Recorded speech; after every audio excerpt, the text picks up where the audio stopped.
Welcome to the Sharp Way Show and a very special show this evening. And you're saying, wait a minute, Larry, I haven't seen you on your Sharp Way Show in like days. You are correct, because I haven't done one in days. That's true. I've been out there trying to get signatures, meeting people. This morning, I was in Florida doing a podcast live. Some of you saw that too. And now I I'm back. watched it. There we go. And Jonathan watched it. Yes, it is crazy. But I'm here today. Special time, 9 p.m. on the East Coast. So you West Coasters, no big deal. You East Coasters, get up. This is cool stuff. Don't watch TV or whatever you watch. Watch this. It's more important. Why am I here? I'm here for a very important reason. You know that this is petitioning season. This is getting on the ballot season. And if you are in New York, then you know that we have two choices always on the ballot. And depending upon whether you're statewide or not, if you're not statewide, it's gerrymandered to where either the red or the blue team wins, and the other one comes in second. And if you're across New York State, the blue team wins, and the red team comes in second. So we're trying to change that. And one of the people who has been trying to change that, literally busting his rump, spending his own time, his own money, sacrificing his own family, sacrificing his own work, all those things, is a man named Jonathan Howe, who is here this evening, who has been sadly, yet again, as we always do, gotten screwed by the state. Jonathan, thank you for coming in today. Thank you for having me, Larry. It really did, you shouldn't put anything past the state, but the way that they did this particular screwing was quite a shock. I did not see it coming. They kind of go out of their way, like screwing us over is like an art for them. They're like, oh, how about this? Yes, you have to innovate. You have to respect the art a little bit. They're trying to innovate. They're trying to do something fresh and new. I respect it. But just for like a brief introduction, I'm Jonathan Howe. I live in Astoria with my wife, actually not too far from Larry, and I'm a Bronx County public defender. So I work in Bronx County Family Court. I represent parents who have had their kids taken away, and accused, often, untruthfully, of abuse and neglect of their children. So I'm really used to people being screwed by the state and representing people who have been screwed by the state. I've been pretty lucky. This is my first time being like totally, individually screwed by the state. So it's interesting. But it's really been a long time coming. Like they built up to this one. This has been going on since 2018. Yes. And so I want to give like a little bit of background because this is such a long and complicated, partisan. Well, hold on. Let me cut you off for a second. For those of you who really want to hear how bad this is, and it's a good story, and I'm going to need your help too, make sure you like, comment, and share so that others can come in and see what's going on. As everyone always complains, well, why aren't you third parties on the ballot? Why aren't you guys do more? Why don't I see you doing more? Well, this is one of the obstacles that we have to jump over. So guys, please click that button. If you're watching and you haven't clicked a like or a hate or a something button, what's wrong with you? Click it now. All right. If you can share, put a comment in. I appreciate whatever you can. We will cover some comments later on, but I want Jonathan to walk through this. I'm sorry, Jonathan, go ahead. No. It's important to set that up because everyone really should hear this because most people do not know even the first part that I'm about to talk about, which happened, 2 years ago at this point. So, 4 years ago, former Governor Cuomo, thank God, former Governor Cuomo was upset at the Working Families Party because they would not endorse him. So he spent between 2018 and 2020 trying to make it much harder for parties to retain and then gain ballot access. So he tried through an executive order to make it so you needed many more signatures and you needed many more votes to maintain it. It was struck down by the courts. He tried to put it through the Senate. They didn't vote for it. Then in April of 2020, when everyone was panicking, we had a must-pass budget here in New York. He put the same provision into that budget. And what that did is it shortened the time for independent candidates like me and Larry to get ballot access. So instead of having, I think it was 9 or 10 weeks, we now have 6 weeks. And in addition to that, they tripled the number that we need. So instead of 1,150 for me or 15,000 for Larry and Tom Queter and all the other statewide candidates, they tripled them all. So I need 3,500. Larry and the statewide people need 45,000. And meanwhile, the totals are still lower for the Republicans and Democrats and established parties. And they made it much harder. Let me touch one more piece here. Someone might think 45,000, that's a lot. It is. But what most people don't know is if you're a Republican and Democrat, they take your dollars you give them, and they give it to people to literally go in and challenge every signature. And Yep. to look through and go, well, no, that's that. I know it's actually Kings County, but he wrote Brooklyn, so that's not a valid signature. And sadly, the BOE says that's okay, and our judiciary, which has been embarrassing recently, also says, oh, that's totally fine. When we know it's actually real, so they will remove a bunch of signatures. So to be safe, even though we say 45, we got to get at least 55,000, if not 60,000, to be safe. And you can't get 3,500. No, You got to get at least 4,000, if not 5,000. yeah, I was aiming for 5K. There we go. I Yes. think I think if all this interruption had not happened, I think I would have gotten to 4. And I would have been very proud of that, and I would have fought tooth and nail to keep them all on there and to get on the ballot. But obviously now things have started to change. So yeah, the 2020 budget, they increase everything. 2020 election, now there's a higher threshold for the Libertarian Party to be a party in New York, and we don't get it in the 2020 election. So now we are no longer an official party in New York. We have to go around and do what's called an independent nominating petition. So to do that, you need the much higher threshold. You need the 3,500 or the 45,000 plus, a little bit of cushion, or a lot of cushion, really. You have to do that, and you have to do it after the major parties, which is interesting. So they get 6 weeks, they finish, they get their people on, and then we get 6 weeks, and we finish, and we allegedly get our people on. Although you'll see where the trick is there. So our petitioning period, this is for Larry, for me, for all independent candidates, Green Party, Forward Party, whoever is running, all the independent candidates started on April 19th, our petitioning period. So you were there, Larry. I went out on April 19th. We were out getting signatures. It was cold, it was wet, it was windy, it was rainy, and we got signatures. And I have been out, I think literally every day since then, every single day. I personally have gotten at least 500 signatures for myself, at least 250, maybe 300 for Larry. I mean, I've taken all my vacation time, because in February they put out a calendar and they said, this is when the petitioning period will be. It'll be April 19th until the end of May. So I'm a public defender. I have to schedule cases. So I would schedule it so I could take half a week off here or a full week off here during the petitioning period and go out and get these signatures. Like I was off today. I couldn't go petition for myself, which was a little frustrating. But anyways, we start on 4/19. And then on April 27th, just over a week later, the lowest court in the state strikes down the election maps, so the newly drawn maps. And there's a whole story behind that too, which is that they were not done through the bipartisan committee that they were supposed to go through, and that's why they were struck down. Well, let me make sure that people understand what that means, struck down. Yeah. Right? After every 10 years we do a census, we are supposed to, rewrite all the districts. Well, after this census, we actually lost a congressional district. So we went from 27 to 26. So the Democrats said, hey, let's rewrite it and throw out a couple of Republican seats, which is what they were trying to do. So I think there's like 5 solid red seats. Mm-hmm. And the way they would draw it, there'd be 3 solid red seats. Look, if it's legal and they're doing it, I understand it. I think it's unethical, but I understand why they were trying to do it. Well, some judge said, well, no, that's wrong, and threw them out. So the result that people may not get is right now in New York State, there are no congressional districts. They don't exist. So you might go, well, Larry, to go back to the old ones then. If the new ones are struck down, we go back to the old ones, right? Well, if we had 26 districts, maybe we could, but we can't because we had 27 in the old and 26 in the new. So literally, not like figuratively, Congress people don't know who they represent right now in New York State. They don't know. Yep. Because there are no congressional districts. And the interesting thing about why they were struck down is that it's from an article or an amendment to the New York State Constitution, which we all voted for in 2014, which said there should be an independent redistricting committee that draws the maps, and that the maps should not ever be drawn to favor one party over another. Now, there's also don't favor one race over another, not based on race or religion or anything like that. But it specifically said not to be partisan. And it was so clear that they were partisan because they fell over themselves in order to get Republicans out of congressional seats. It was comical. They're trying like the long little lines connecting stuff. It was really over the top.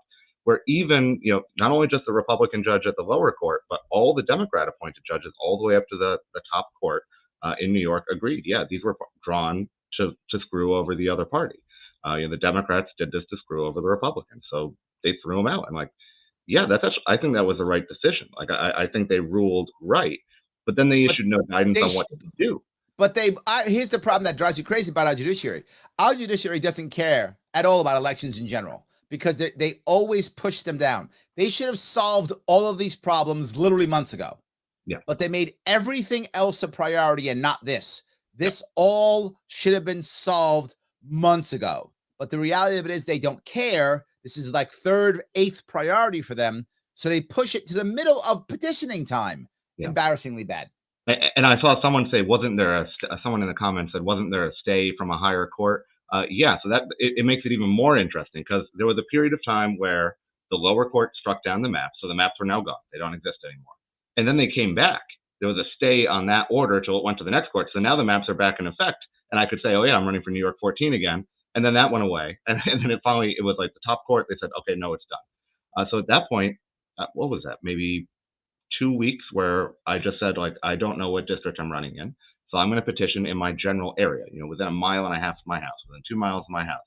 Like, very unlikely this will be in a different district. So I was petitioning in good faith.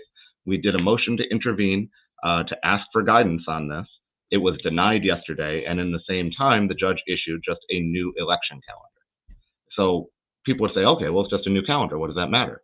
It matters a lot. Because now the first day that I am allowed to collect signatures, this doesn't apply to Larry, doesn't apply to statewide candidates, but the first day that any signature I collect is valid is May 21st. And you may notice it's May 12th. It's not May 21st yet. And I have over 1,000. Here they are. These are 1,000 people in this book that have signed my petition. And they're all dated. This one's 4/20. This one's 5/8. All of those are invalid now. So if I go to submit those at the Board of Elections at my new due date at the beginning of July, all these will be considered invalid. And if I go back to these, if I find these people back on the street and I say, hey, can you sign my petition? They'll be like, oh, I already did, as they walk by. Yes. And so what the court is essentially telling us to do is go out and start over. Throw everything out that you've done.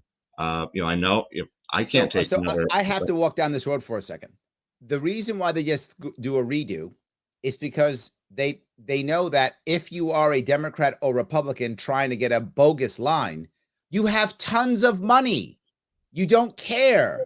And you are an established candidate because all of them running are also established candidates. So they're either already established candidates getting a government check so they can do what they want. They're getting paid no matter what. They can take off time to campaign. That's literally their job. Or they're wealthy, in which case they don't have to work. So they're doing whatever they want. But a regular guy like me and you, we have to take off from our work and either not get paid, or for you can't not get paid. You can't go back out again. And for them to have literally raised millions of dollars, the time and money that we spent is now thrown in the garbage. Money and time that we don't have. Yeah. Money and time that we don't have. And now we got to, if we want to even try this again, we got to hope we can do it again, spend more time and money, probably fail. And then it's all, and if we do get it, we've spent all our time and money on this and not in getting votes. It is insanely unfair. There's 3 more horrible things about it. There's 3 more. One, I know it will be difficult to get these people in this folder to sign again, but also anyone who has signed a Republican or Democrat or your main party petition cannot sign these. And here's the craziest part. I couldn't believe, I had to reread this multiple times. If you are a Democrat or Republican or a main party candidate and you got enough signatures to get on a ballot, you can now choose which new congressional district you go in. But if you didn't get enough, if you failed to get enough, you get to try again during our period. So if you're a Republican or a Democrat who failed to get on the primary and you want to try again, you could do it not as an independent, as a Democrat or Republican. So now those people are going to be out competing to get signatures on the same street corners as us. And if someone signs one of theirs first, they now can't sign mine. So now I have 1,000 people here who are going to be reluctant to sign mine because they already did, and they're confused, and I don't have time to explain it all to them. I've already taken 14 minutes of your time trying to explain this, and I don't have that time. And all these additional people signing for other candidates who now have already signed something. So not only do they get 2 bites at the apple, but they get 2 bites to exclude, people who are civically involved and want to sign a petition and want to get people on the ballot. They've now excluded them from ever signing for me again. They get a second chance to do that. It is so far. I have not found anyone who could find any justification for the way that this came out. They have gone out of their way every single time to screw us over. And when we petition and say, hey, look, you're screwing us consistently, I don't care. Consistently, openly, I don't care. You don't matter. You're not part of two major parties. You don't matter. Your vote is irrelevant if you don't pick a side, idiot, is what they basically tell us every single time. It's embarrassingly bad. And it's so different from what you actually see on the ground. Like, every now and then you'll get someone be like, what party are you? And you'll be like, Republican or Democrat? And you'll be like, neither. And they'll be like, oh, I don't want to sign. But most people, you tell them, I'm running an independent campaign. They come over, they want to sign. And then you tell them, 100%.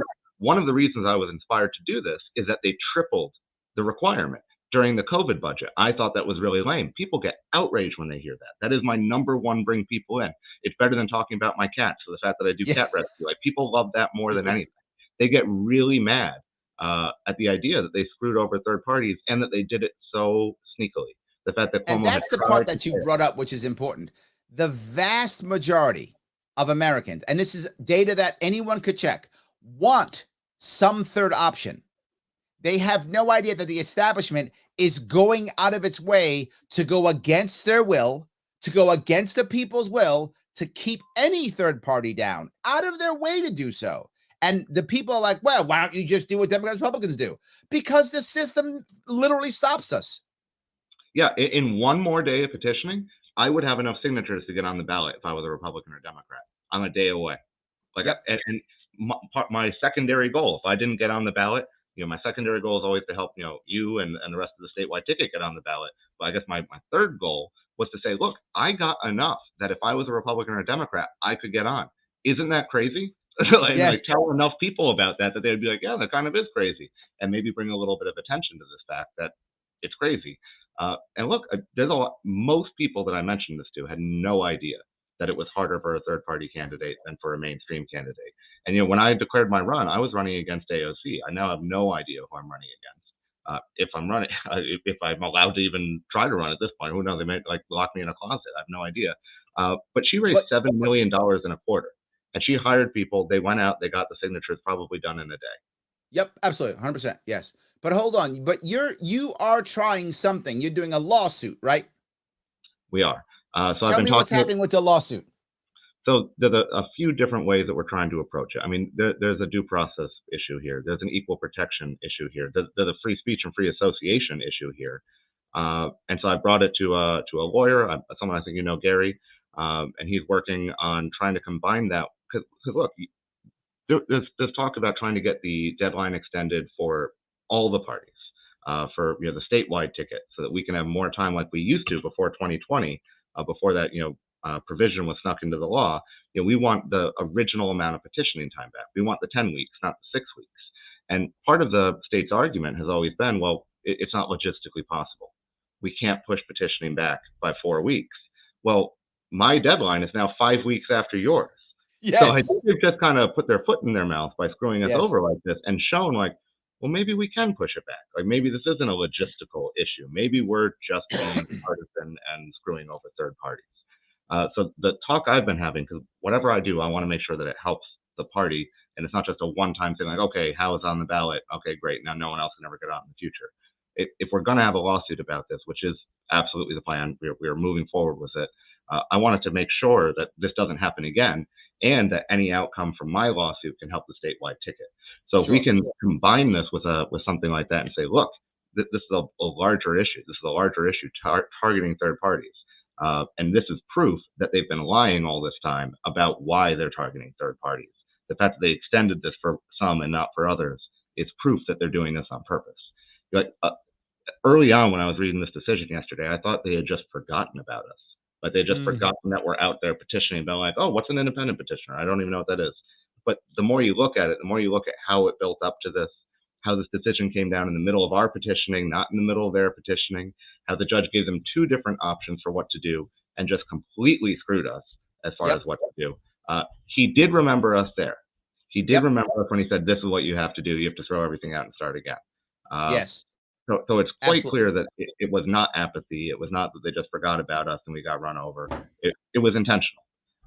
So you're going to do this lawsuit. So look, guys, if you want to help out Jonathan to take care of this lawsuit, it's going to cost him cash to do so. It is. If you can, head over to How 2022. I know usually I'm begging you guys for money for me.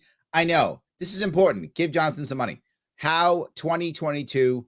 He's got to raise a couple $1,000 at least, if not more, so that he can make sure that he gets this done. You don't want him to be doing his own lawsuit. What's the old saying as a lawyer? If you want to fool as a client, represent yourself. Oh man, yeah. I mean, look, this has to be filed. Something has to be done because this is so egregious. And if I can't afford it, that is what I'll do. But you're absolutely right. You shouldn't do that. Yes, I am a lawyer. I can read some things, but I don't. Luckily, I don't think that's going to happen. But we really do need funding.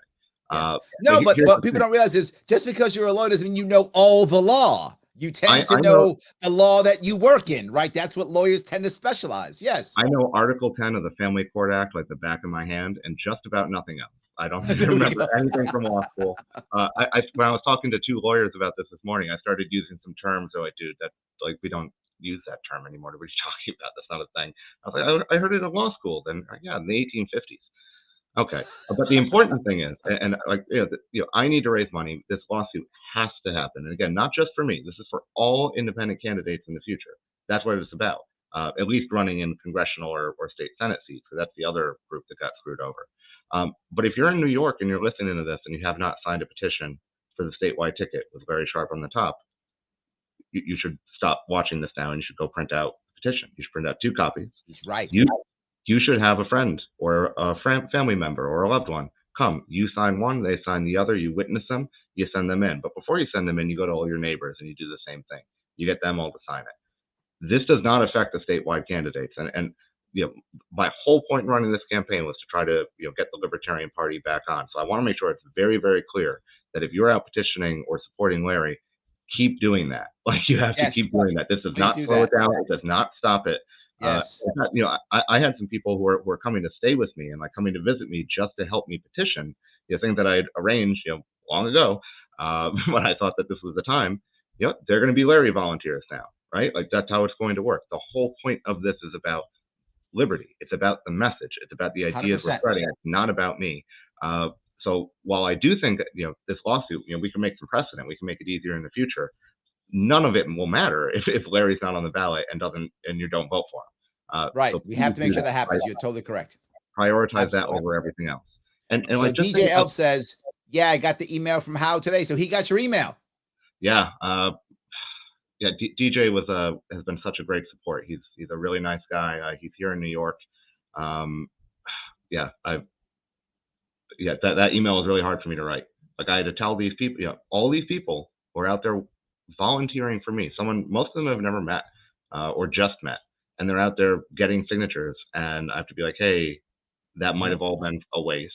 And please stop right now because none of them are going to. Let me bring this up because this is a piece that a lot of people who don't run or who don't run serious campaigns on paper candidacies don't understand.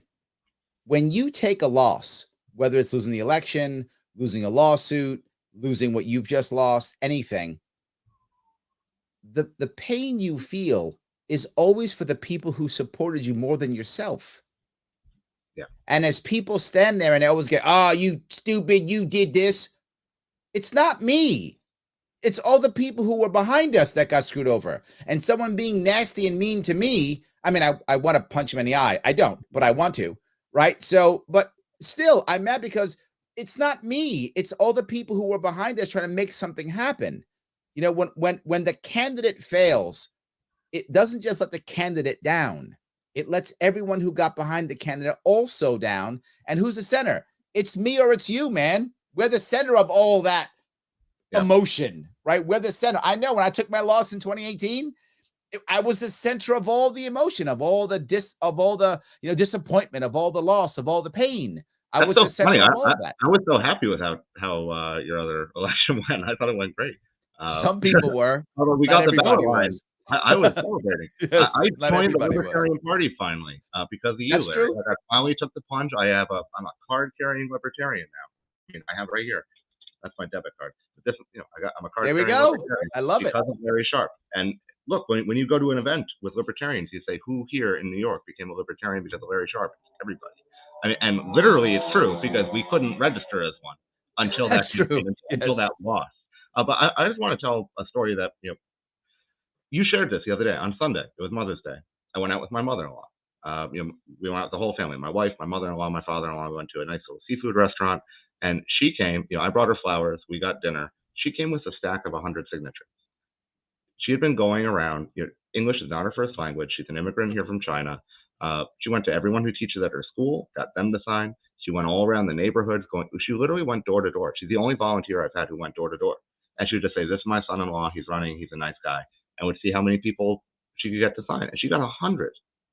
And she brought them to me. And then 2 days later, she was there. I was at Rego Park. She was there volunteering with me, with Thomas Cleater. We were all getting signatures.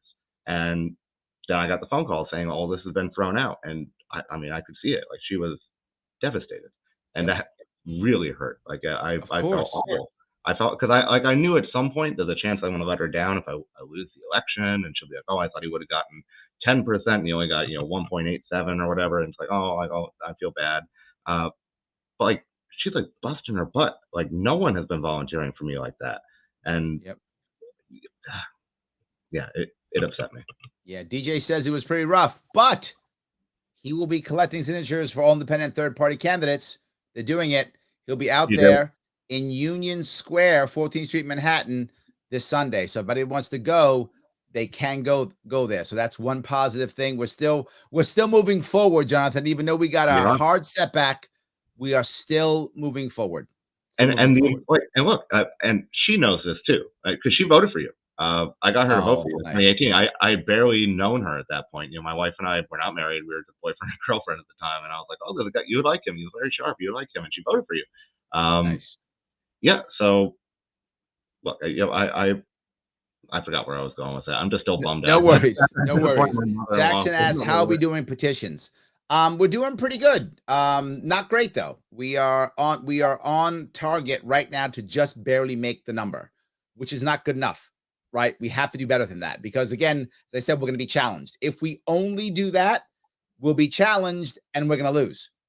So we're doing well. I mean, having to get 15,000 signatures, we're doing better than we ever did, right? If it the old way, we're going to triple the old ways.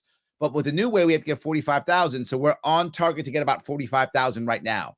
Not good enough. We got to ramp it up, which we are ramping it up to get more, because we got to get at least 55,000 to feel safe. Yeah. So that's where we are right now. If you've never been a salesman, and I've done like over the phone sales right after college, I've been a bartender, I've done all that type, and now I meet new people all the time and litigate in court. So it's very easy for me to just walk up to a stranger and start talking to them. It's not easy for everyone. But if you do it for an hour, you'll feel way better at it. You'll get your first one after about 45 minutes, after everyone's turning you down, and then all of a sudden you'll get 10 in a row. And that's just how it works. So people signing each other's and like sending in 2 at a time, that's very helpful. We need everyone who's watching to at least do that.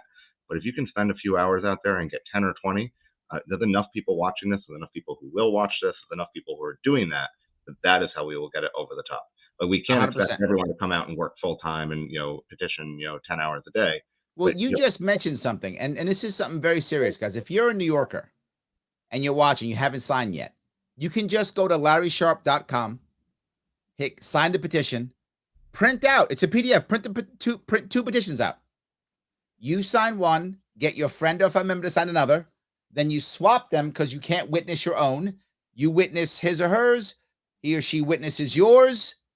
Put them in the envelope. Mail them to me. You might go, "Larry, it's just 2. Yes, but if 1,000 of you do it, that's 2,000. If 10,000 of you, that's 20,000. I'll take whatever I can get. If you got some other people in your house, you can do 3, 4, 5 and 1 sheet of paper. Do it. Whatever you can get. You might think your 1 or 2 doesn't count. You are wrong. Your 1 or 2 does count. Absolutely, yes. Your 1 or 2 does count. 100%. You're totally correct. Every bit counts. Just picture yourself on November 8th, and you're in the voting booth, and Larry Sharpe is not on the ballot, and you didn't sign a petition. Like, who are you going to complain to? Yep.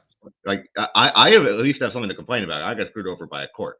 But like, if we don't, if we don't like do it, like if we don't sign the petitions and send them in, like, he's not going to be on the ballot. None of them are going to be on the ballot. We have one of the best tickets of any libertarian party in any state right now. I mean, if everyone watching, if you don't know Larry Sharpe, I don't know why you're watching this, that'd be weird. But Would be Thomas, kind of weird. Yes. yeah, Thomas Queter is now one of my best friends. Like he came down, he spent 2 weeks in the district with me. I've learned to drive his van. He's in a wheelchair, he needs to be loaded into a van. I crashed his van at 2 miles an hour. I did $2,500 worth of damage to a small car. I learned a little bit about driving. Sean Hayes, our attorney general candidate, saw it happen, and now will not let it go and enjoys teasing me about it. Like we have a great set of people running. Like, look at any other libertarian lineup. Like, they'll be good. They're all nice people. They're all interesting people. We have some of the most accomplished, thoughtful, well-spoken people. Like, people who communicate the message, which is hard to do. Like, a lot of people, you just run and you end up rubbing people the wrong way. We have a whole ballot line of people who spread libertarianism. Yes. Like, people who are good at communicating it, and that's not something that most states have. And it is so important that this party is on the ballot. If I fall off, if I'm the one who, if I'm the one who gets picked and, it's over for me, okay. But if I can help, all of you get on, that's what matters. Because then, I can run again in 2 years. I don't have to go through this damn process because we'll be a party. Absolutely. Absolutely. Joe says, did I wave when I flew over Daytona? Because he watched me this morning. Yes, I was in Florida this morning. I was on that podcast. So thank you for those of you who watched me. Keith watched. Larry Spike, Dave Jessica on the PBD podcast today. If you guys haven't seen it, head over to the PBD podcast. It's on YouTube. Please watch it if you want. I think it's pretty cool. If you don't think it's cool, lie to me and say it is cool anyway. I appreciate that. So yes, I do appreciate that. So Keith says, also, why aren't you third-party people rewriting the laws of time and space? Yes, that's basically what they're asking.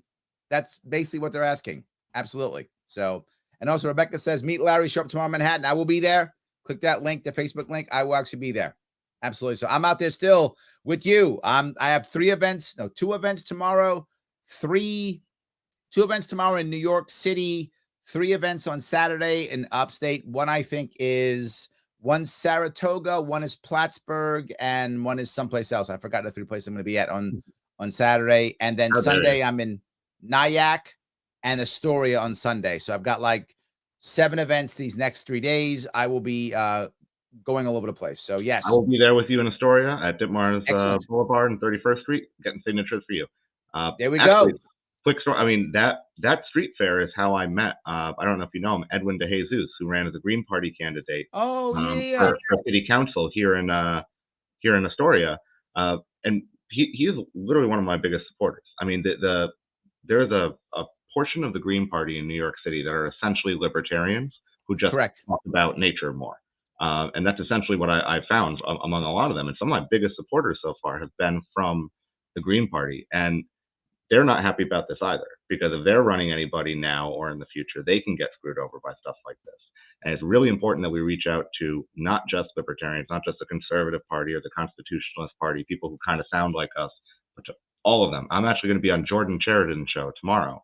I'm not sure what time. I don't know if we're pre-recording it or not, but he's someone of the left, and he's someone who early on I very much supported AOC, who I'm supposedly running against. And it's very important that we reach out to people who realize that this is wrong. Like, it is so anti-democratic, but on all sides. Absolutely. And so far, I've it's only been 24 hours, but I've been really, I don't want to say satisfied, because that sounds a little bit judgmental. I'm humbled by the response here. Like, it was so clearly wrong to me. I'm like, are people going to realize how fucked up this is? Yeah, they did. People are actually realizing it, and that is good. If all I make of this campaign is bring some attention to libertarians being screwed over, and that helps get Larry on the ballot, great. Well, Tim says they don't even pretend anymore. I think that's kind of true. They don't. That's it, done. Joel says, and they sent back my Libertarian Party voter registration information marked as though I needed to pick a different party. Yeah, they don't let you pick Libertarian anymore. Like, no, you can't do it. Like, no, they're not a party. No, the BOE is forcing us to just not care. It's terrible. It really is. Jack is joking. He goes, I'm shocked. Lol. Yeah, absolutely. Yeah. And all my campaign team have been talking about this. We've been like, we knew we would get screwed at some point. We figured it would be when we submitted the signatures, and they'd be like, oh, these ones are invalid. And, they would pay a ton of people, and we wouldn't have any money to pay people. And that's how we would get screwed. We were preparing for that screwing. We were not prepared for this screwing. Yeah. They go out of their way to make sure that it's a disaster. Josh says, most don't know the hurdles. Just assume there's no options. I never knew until I got sick of it. Yeah, right. Once you look at it, you begin to hate the state even more, right? Once you're like, I was already thought it was BS. Wow, I had no idea how bad it actually is. 100%. It's terrible. Absolutely. So Isaac mentions, he says, I've been screwed by the state too. Our civil liberties are under attack. Proud libertarian from Texas here. I know it's, you see Joe's talking about Florida, Isaac's talking about Texas. This isn't just New York. It's a bunch of places. It's all over. And let me talk about Angela Pence. If you don't know her, she's running against, so I'm running against AOC, New York 14, the far left. She's running against Marjorie Taylor Greene. Georgia 14, the far right. And so we've been doing a weekly show up until petitioning called The Fight for 14. And I was always giving her my condolences. Do you know how many signatures she needs to get in Georgia? How many? 20,000 for a congressional run. Wow. That's a lot. And she had to pay a $5,000 filing fee before the signature collection period. I didn't have to pay any filing fee. So I've been here whining, and I still will whine. I'm here to whine. But no, they had like 5 months to do it. They're still doing it. They're trying to get a lawsuit so they can get digital petitions, and that would change the whole game. That would be completely different, and that would actually make sense. It would make a lot of sense. I don't think that's going to happen, but she's pushing hard. And she's already like getting into like not debates, but like Q&As with her opponents, with Marjorie Taylor Greene and like people like that. She's doing great. So if you don't follow Angela Pence, follow her. And if you live in Georgia and happen to be watching this, go please sign her petition too. And another thing to mention, if you're out of state and you feel really, really upset by this, and you really, really want Larry Sharpe to get on the ballot, we did get an injunction you in your campaign and other campaigns got an injunction recently allowing people who are registered out of state to come to New York and witness the petitions. So if you're out of state and you want to come to New York for a little bit, like if you have that flexibility, that's incredible. And you can come and stay for a week and you'll get 100 signatures a day. You could be the one that pushes us over the limit. I already have people coming to stay with me to do exactly that because I'm lucky enough to have a spare room right now. So it's going to end up being for Larry and Tom and the statewide ticket. But if you're watching this from out of state and you're really, really fired up, that's the way you can actually come here and be like, I am going to be on the ground. I'm going to be in the trenches doing it. We have that option now. We did not have it before. I think that only came out a week ago. So if you were told otherwise previously, that has changed. Yes, that's correct. Thank you for bringing that up. If you live out of state and you want to come spend some time in New York, come on in, get some signatures. We're happy to have you. You can now witness petitions. In the past you couldn't. Now you absolutely can. Yes. Gene says the Democrats and Republicans will do everything they can to keep third parties out. Yes and yes. She's totally correct. Yeah. Yes. And what are they scared of? Like, do they think that I am going to win against AOC? Like, no, that's clearly not the issue. What they want is that no one like me, no one who like is a working person who like doesn't have a ton of money but is like comfortable enough to do spend a lot of time running, will never do it again. Correct. That's it. Yes. So Luis says, Larry enjoyed watching the PBD podcast with great arguments. Looking forward to seeing you tomorrow down in LES. LES, for those of you who don't know, is the Lower East Side. I'll make a stop and have a sandwich at Katz's Deli. Thank you, Luis. I appreciate that, guys. Look, if you want to watch that podcast, PBD podcast, go check it out. It's great. Absolutely. I enjoyed it. So I love Patrick David. Say it again. I said I love Patrick. Yes. When I jumped in, he was asking if you should be allowed to own nuclear weapons, and I was like, "Oh, we're doing the classic Patrick Bet David get down to the extreme immediately." Yes, absolutely. And you saw that pushback though, right? We did not fall for that because I get that crap all the time. Absolutely, yes. So 1 HP says Larry was great this morning. Thank you. I appreciate that. Yes. Josh says, I wish I could just print some money to help. Well, if you were the Fed, Josh, you could, but no. Next time, maybe next time. I love that. Joe says, have you seen the 2-for-1 video?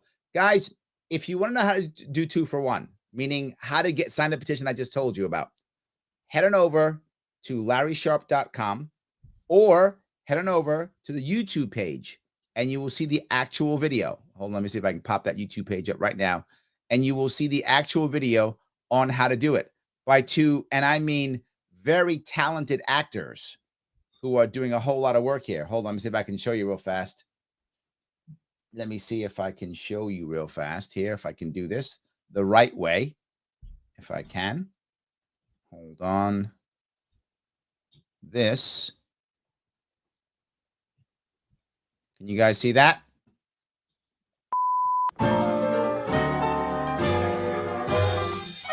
Hello, family member or close personal friend. Hello, family member or close personal friend. I'm trying to get Larry Sharpe on the ballot for governor in November here in New York. To Great do actors. that, he'll need lots of signatures. Can I get one of those from you? Oh, I'm sorry. I'm not a registered libertarian. See Yes, many people aren't, but they don't have to be. They Oh. don't. No, not at all. All they must be is a registered voter in New York State. You See are that? that, aren't you? I am that. Excellent. So if I could get your signature, that would help get my friend Larry Sharpe on the ballot. Well, I don't know. I don't know if I want to vote for Larry Sharpe. That is a good question. Some people may not want to. They would be wrong, but that's okay. They don't have to. All this does is allow him to be on the ballot so that more people have more choice. You believe in choice, don't you? I do. I am a decent person who believes in democracy. Excellent. So does that mean you'll sign? Of course. Excellent. I will too, on a separate sheet Yes, our own sheets. that we both downloaded from LarrySharpe.com. Easy day. Excellent. Now that you have signed a separate sheet of paper, election law in New York State says that you may not witness your own signature. It's illegal. Yes, it is. So we will have to swap, and you will witness my signature, and I will witness yours. And we do that by signing the bottom.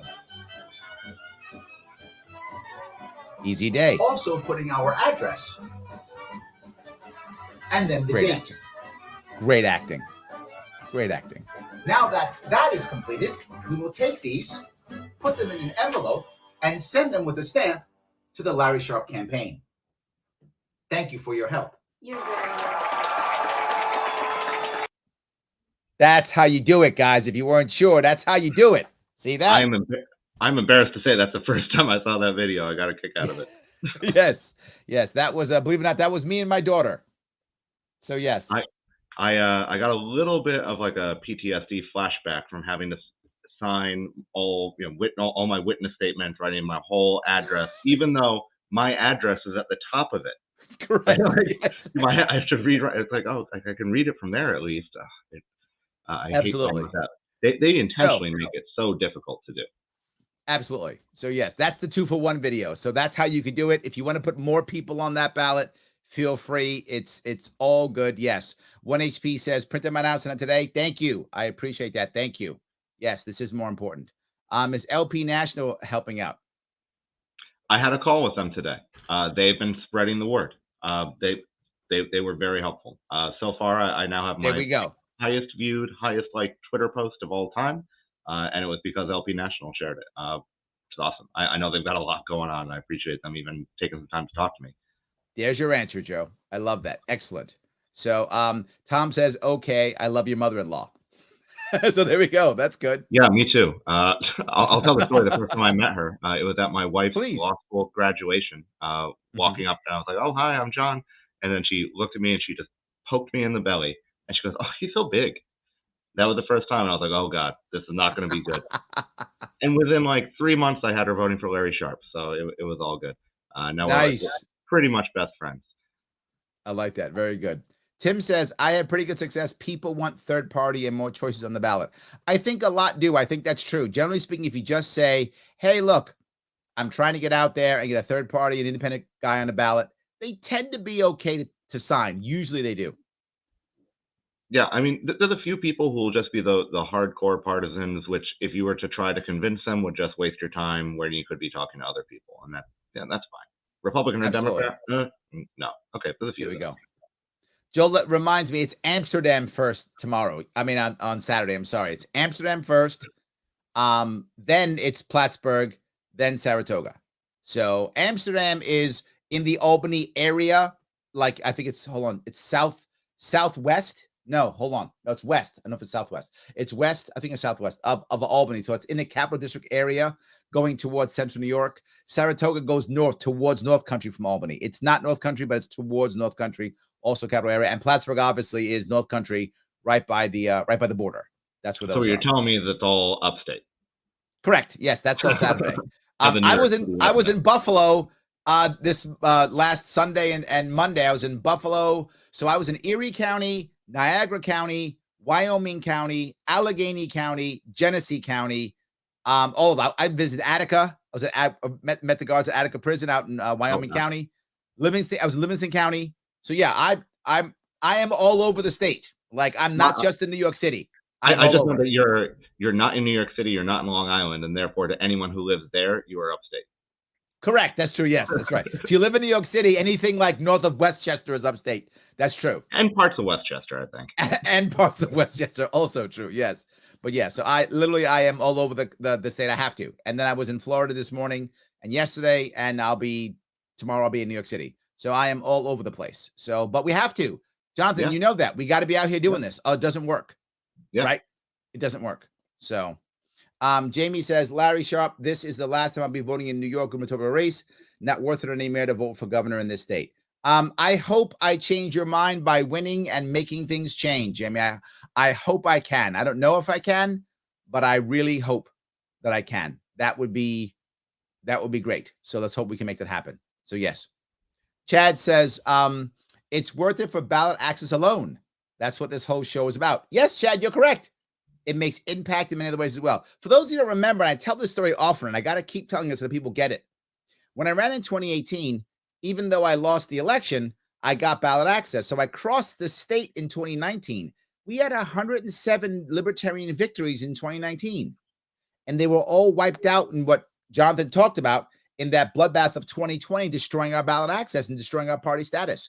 We had 107 registered people who had run either as a libertarian or as a fusion libertarian Democrat, libertarian Republican, who had won across the state, all gone. That's the impact, right? This is what Jonathan is talking about. The impact is now if you want to run locally as a libertarian, if I get on the ballot and then I get the appropriate votes, you can run locally and do things in your local area. That's the issue. That's the I mean, if I was running to definitely try to win, like with a realistic path to victory against AOC, the most popular person in parts of the city right now, or if I was just trying to win, I wouldn't be running against her. I'd be running a much more local campaign. I'd be running for state assembly. I'd be running for New York Senate. The point of this was that I can now be campaigning throughout most of Queens and a huge part of the Bronx. I can be exposing people to libertarian ideas around there and saying, I'm a public defender. You know that as a decent guy. Now you can like libertarians. Like the whole point was to get the attention from the fact I'm running against AOC and the fact that I look good on paper in order to elevate the entire ticket. Because we need to get that ballot access. Because if I want any chance of winning, if I run for a local office one day, it would be much easier if I don't have to spend the first 6 weeks of my campaign and all of my money just to get on the ballot again. If we could be a registered party and I run for a local election, I need like 25 signatures from registered libertarians. That's not too hard. In order to get it on it, now it'd be hundreds, if not thousands of signatures, because we got screwed over in that change. There we go. Again, the whole, if you are in New York and you're a supporter of any candidate and they're a libertarian, the whole purpose we're all running is to get the ballot line back. And if you have not signed the petition, and I hate to keep repeating this, but I think I've said it 4 or 5 times now. If you haven't signed Larry's petition, you are wasting your time watching this right now. You should stop it. And you should print out the petitions. And until you have done that and you have signed them, you should not continue watching this video. Yes, you should do nothing. You shouldn't go to bed, eat nothing. You should only do that. That's all. Hold your breath. Hold your breath. Don't breathe until it's done. Yes. Shannon and Danny Brown say, let's hope for change soon. We, the people, are slowly coming around. LP is getting stronger every day. Good luck and amazing presentation, guys, tonight, guys. That's awesome. Thank you, Shannon. Thank you. I do appreciate that. Joe, I think, is talking about the PBD podcast. He goes, I didn't realize how many followers that guy has from the podcast this morning. A lot of views are already. Yeah, it was a big podcast. That's why I flew down there to Florida to do that. I'm trying to get all the biggest podcasts I can get. Many people are taking me on now. They remember who I was from 2018. They're getting. Oh yeah, that guy running last time gave me an opening for me to run even better this time. And Patrick Bet David has a few channels, and some of them are really worth checking out. He has a great the way I found him is I found an interview with Ron Paul he did, where he said, is he a crazy or a genius? And like he does the same thing. Like, should people own nuclear weapons? But like he has such a blunt and inquisitive approach that he does really great interviews with people in the end. Even though I don't necessarily agree with Patrick Bet David on most things, I love the way that he approaches stuff. And he does lots of good stuff on true crime. If you're into that, he interviews like the mafia and like the mob bosses and stuff like that. It's a lot of fun, and he's very knowledgeable about it. Yes, I was happy. I was happy that we did it. It was great. Jennifer says the fight for freedom is living and breathing, and it doesn't end on paper. She is correct. Absolutely, yes. So let's see here. See if I can do this. If I can grab one more. Where can I watch that podcast? It's PBD Podcast on YouTube. That's what it will be. Absolutely. So I got to ask before we wrap this up, Jonathan, is there anything that we've missed? Something we should be talking about? Anything other than what we discussed? I mean, I'll repeat it one more time. You have to go to LarrySharpe.com. You have to print out the petition. You have to sign it. You have to bring it to all your friends. You have to instruct them to how to do it. This has been a huge setback for my campaign. It's been incredibly frustrating. But more than that, it has been these 1,000 people in this binder who have all signed their names to get me on the ballot have been disenfranchised. And whether I get on the ballot or not, obviously I'd like to, but it is not nearly as important as Larry getting on the ballot. And if we can use this travesty and this disenfranchisement to get attention to the fact that we need signatures to get you on the ballot, all worth it. So if you're watching this now, you're watching it because I got screwed over, because the state screwed me. Use this energy, use the anger you have right now to go get more signatures. I'm going to be out tomorrow. I'm going to be out tomorrow with Tom Queter. I'm going to be out getting signatures for the statewide people. I'm going to say, hey, instead of saying, hey, I'm running for Congress, can you please sign my petition? And then say, also sign my friends here. I'm going to say, hey, I got fucked over by the state. Will you please sign my petition? Maybe not like that, but it's going to be a different. That might work. That's parts of this city that would work perfectly. Depends where you are. Depends on the neighborhood. That's correct. Yes. Clearly, I'm going to have a different demeanor. I'm going to be going about this a little bit differently. But look, people were very mad when they heard about that tripling of the signature requirement. When I tell people that, when I say this is the main reason I'm running because they screwed over third parties, they're like, whoa. Everyone I have spoken to about what happened today or yesterday has been outraged. People, hardcore Republicans, hardcore Democrats, they cannot believe it. It is so clearly wrong. Look, I hate to say, like, we need to play the victim, but we need to play the fact that we've been victimized, and that not me. I'm fine. I'm a lawyer. I'm going to be okay. These 1,000 people who thought that their signatures mattered, who thought that they were registered voters, who had something to say, who thought that they had the power to get people on the ballot, they are screwed over. One of the women that I spoke to, and I'll leave you with this, that one of the women yesterday, right before I got the call, told me, I said, are you registered to vote? She said, oh, I'm sure I'm registered to vote, and I'm sure of it because in 2016, I was taken off the voter rolls. I was one of those Democrats who got taken off the voter rolls right before the primary, and allegedly to screw over Bernie, probably. Wow. I was one of those, so I had to re-register. Wow. So not only do I know where I live, I know where I'm registered, and I'm sure I'm registered. And she signed it, and not 20 minutes later, I got that phone call saying that everything had been invalidated. So she doesn't know yet. I don't have her phone number in here, just her address, but she does not know that she's been disenfranchised yet again. Wow. Yet again, twice in 6 years. Yep. Absolutely terrible. Well, guys, if you want to help him do this lawsuit, how2022.com to see what he's doing. Throw him a couple bucks if you can. He's going to raise a couple $1,000 to do this lawsuit. I appreciate you coming on, Jonathan. I appreciate you taking the time. I know it's a tough spot for you. You decided to come on and do this anyway. I appreciate it. Everyone for watching. I appreciate you guys watching and caring enough. If you're doing petitions, please do that. If you've got a couple extra bucks you can throw Jonathan, please take care of that. It's how2022.com. I put it in the description. You can check that out if you can. Guys, thank you so much for watching. Jonathan, thank you so much for coming out today. Anytime. Thank you so much. This has really been helpful. Thank you.